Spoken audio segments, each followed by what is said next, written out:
काल रात्रीपासून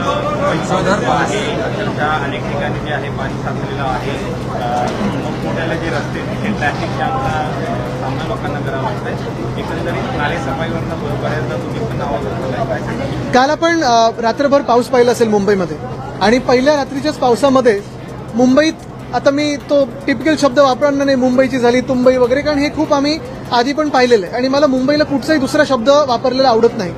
पण मुळात हेच प्रश्न आहेत की जे आम्ही सातत्याने गेले 2-3 महिने ज्या व्हिजिट्स केल्या ओरडून सांगत होतो की नालेसफाई पूर्ण झालेली नाहीये किंवा जी यंत्रणा आहे ती पूर्ण कामाला लागली नाहीये, किंबहुना आम्ही जे सांगत होतो की मान्सून पूर्वीच्या ज्या बैठका आहेत आता सत्ता आल्यानंतर तरी घ्यायला सुरुवात करा. गेले 4 वर्ष देखील तुमच्या हातातच सत्ता होती, प्रशासक होते, पण हे सगळं कुठेही काम झालेलं दिसत नाहीये. आणि पहिल्या पावसात मुंबईचे काय हाल झाले आपण पाहताय. एकीकडे पाऊस झालाय हा 23-24 तारखेला, म्हणजे जवळपास 1 महिना उशिरा. सगळी कामं, रस्त्याची कामं असतील, इन्फ्रास्ट्रक्चरची कामं असतील, नाल्यांची कामं असतील, गटारांची कामं असतील, हे सगळं पूर्ण करायला तुम्हाला 1 महिना अधिकचा मिळाला. आणि ते सगळं होऊनही आज तुम्ही पाहता अंधेरी सबवे असेल, गांधी मार्केट वगैरे तो परिसर, म्हणजे तिथे आम्ही खरं तर फ्लड फ्री करून दाखवलेलं. आणि फ्लड फ्री करून झाल्यानंतर देखील आज तुम्ही पंप चालू नाही करू शकलात, आज तुम्ही यंत्रणा कुठेही ऍक्टिव्ह नाही करू शकलात. काल मुंबई एअरपोर्टवरची अनेक विमानं देखील ही रद्द झालेली आहेत. ही परिस्थिती ही काही विकसित भारतची चित्र नाही आहेत. तुम्ही सांगू शकाल 2047 साठी थांबा म्हणजे पूर येणार नाही, पण आत्ताचं काय हे तुम्ही आज उत्तर देणं गरजेचं आहे. पाहणी करायला गेलेला असताना एका ठिकाणी त्यांच्या समोरच एक माणूस उघड्या मॅन्युअलमध्ये पडला. मला वाटतं सध्याच्या ज्या महापौर आहेत त्यांना मुंबईत काय चाललंय त्यापेक्षा ढाकामध्ये काय चाललंय ह्याच्यात जास्ती रस आहे, जास्ती इंटरेस्ट आहे. आणि म्हणून कदाचित ते बघत असतील, त्यांच्या डोळ्यासमोर ढाकाचं चित्र असेल बांगलादेशमधले आणि मुंबईत फिरतायत, असं त्यांचं ते व्हर्च्युअल रियालिटीमध्ये झालेलं आहे. ज्या प्रकारे मुंबईत पाणी साचल्याची परिस्थिती आहे, महापौर म्हणत आहेत की पहिला पाऊस आहे, मुंबईचा स्वागत केलं पाहिजे. मुंबईत किंवा देशामध्ये पाऊस हा खरा अर्थमंत्री असं म्हटलं जातो देशासाठी. पण आज आपण पाहतोय जी काही कामं गेल्या 3-4 महिन्यात ह्यांचेच काही फोटो, मग असं बोट दाखवताना मग हा नाला साफ झालाय का, तो नाला साफ झालाय का, जे काही आरोप लावले, ज्यांना ब्लॅकलिस्ट केलं त्यांनाच परत कॉन्ट्रॅक्ट दिले, हे सगळे घोळ घालून पुन्हा एकदा महापौरांच्या समोरच एका मॅन्युअलमध्ये आपण पाहिलं असेल, पहिल्यांदा हे चित्र पाहिलं मी, की महापौर बघतायत आणि त्यांच्यासमोर मॅन्युअलमध्ये कोणतरी एक व्यक्ती पडलेली आहे. मुद्दा हाच येतो की मुंबईची काळजी ही कशी घ्यायची हे तर ह्याच्यावर तुम्हाला मी सांगणार नाही, कारण तुम्हाला कधी मुंबईची काळजी नव्हतीच. पण ज्या कॉन्ट्रॅक्टरबद्दल काळजी आहे, ज्या बिल्डरांबद्दल काळजी आहे, त्या कॉन्ट्रॅक्टर्सबद्दल त्यांची कामं कशी झालीत ह्याची तर काळजी घ्या. पाहणी दौरा जवळपास महिनाभर चालला. महापौर असतील, उपमहापौर असतील, लोकांनी वेगवेगळे दौरे केले, आरोप प्रत्यारोप देखील करण्यात आला, मात्र रिझल्ट महापौर आणि उपमहापौरांमध्ये जे वाद होते ते लोकांसमोर आले, पण कुठेही जे पाहणी दौरा होता त्याच्यातून काय साध्य झालंय समोर आलेलं नाही. आज मुंबईला बुडवून दाखवलेलं नाही, हे आपल्या समोर आहे.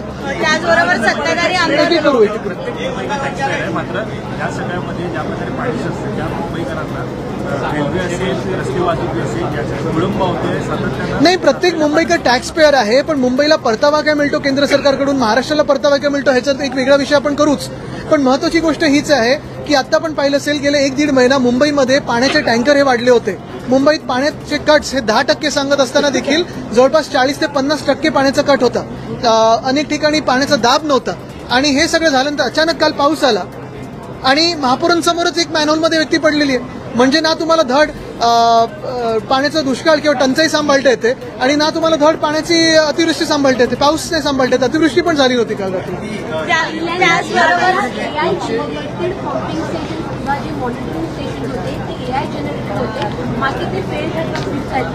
मला वाटतं काय झालंय की आर्टिफिशियल इंटेलिजन्स आणि दुसऱ्या बाजूला ह्या प्रशासकामध्ये नॅचरल स्टुपिडिटी, ह्या दोघांमध्ये जो वाद चालू झालेला आहे त्यांनी आपली मध्ये फसगत होते. भाजपचे अध्यक्ष मराठी म्हणतं भाजपचे अध्यक्ष आहेत, हे राज्यसभेचा ज्यावेळेला दौरा महापौरांचा असायचा त्यावेळेला ते सक्रिय असायचे आणि ज्यावेळेला मुंबईमध्ये पाणी साचणार नाही मुंबईकरांना यावेळेला दिलासा मिळेल. दिलासा म्हणजे कोणाला दिलासा मिळाला तर कॉन्ट्रॅक्टरांना दिलासा मिळाला.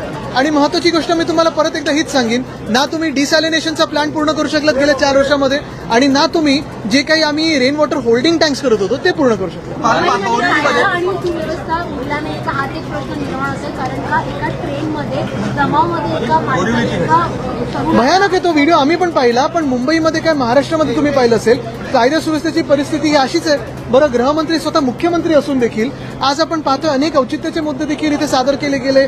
अनेक वेगळे आमदार बोलत आहेत, सत्ताधारी असतील, विरोधी पक्षातले असतील, पण नोंद कोण घेतं? सर आज मुंबई में कई जगहों पे पानी भाजप सत्तेमध्ये आहे भाजपचं म्हणणं आहे 25 वर्ष ठाकरेंनी काहीच नाही केलं म्हणून आम्ही परिस्थिती आली. हो बरोबर, दिल्लीत काही झालं तर नेहरूंवर जातात, मुंबईत काही झालं तर आमच्यावर येतात. मुद्दा हा आहे की गेले 4 वर्ष तुमच्याकडे हातात सगळ्या सत्ता होती, वरपासून खालपर्यंत ट्रिपल इंजिनचं सरकार होतं. केंद्र सरकार तुमचं, राज्य सरकार तुमचं, महानगरपालिकेत प्रशासक तुमचे. मग आम्ही जे काही सल्ले तरी देतो ते तरी घ्या. नंतरपूरची घटना आहे, तर नंतरपूरची घटना आहे, त्याचा उद्या निकाल लागणार आहे. ही पहिल्याची केस आहे, त्याचा निकाल सगळ्यात लवकर लागतो आहे. न्याय मिळत पहिलं उद्याचा निकाल तर येऊ द्या. सर जिस